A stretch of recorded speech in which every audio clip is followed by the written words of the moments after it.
Hello friends, good morning. আপনারা নিশ্চয়ই সকলে ভালো আছেন, আমিও ভালো আছি। আজ আবার একটা নতুন রেসিপি নিয়ে এসেছি। তাহলে চলুন আমরা রান্নাঘরে যাই।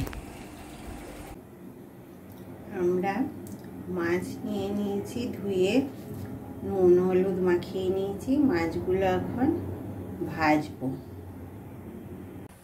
মাছের তেল গরম হয়ে গেছে, এবারে মাছগুলো আমি ভাজবো।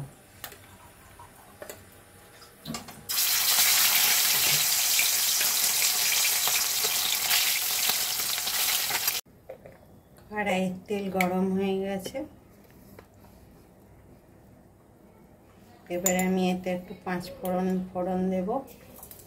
ফোড়নটা একটু হয়ে গেছে, সামান্য পেঁয়াজ কুচি দেব, পেঁয়াজ বাটাটা দেব, এবারে আদা রসুন বাটাটা দিয়ে দেব।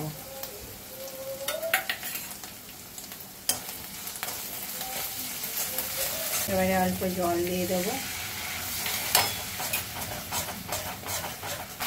হলুদ গুঁড়ো দেবো,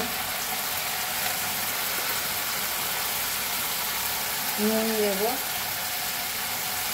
একটা মশলাটাতে আছে জিরে, ধনে, অল্প গোলমরিচ আর একটু শুকনো লঙ্কা আছে দুই একটা, আর একটা দুটো কাঁচা লঙ্কা আছে।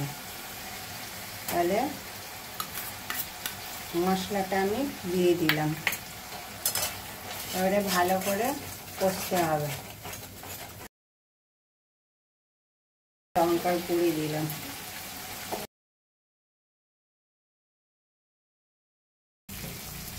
এতটা কষা হয়েছে, এখন আমি টমেটোটা দেবো।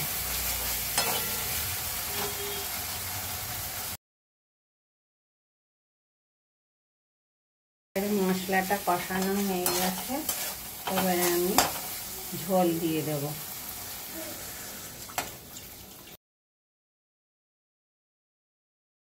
এবারে ঝোলটা ফুটে গেছে, কাঁচা লঙ্কা কটা দিয়ে দিলাম, এবারে ভাজা মাছগুলো দিয়ে দেব। এবারে আমরা ঢাকাটা খুলে দেখব। মাছের ঝাল রান্না হয়ে গেছে।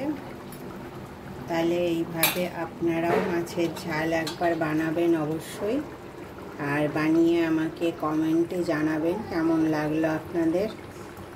এর ওপর একটু ধনেপাতা দিলে ভালো হতো, কিন্তু এখন আমার ঘরে ধনেপাতা নেই।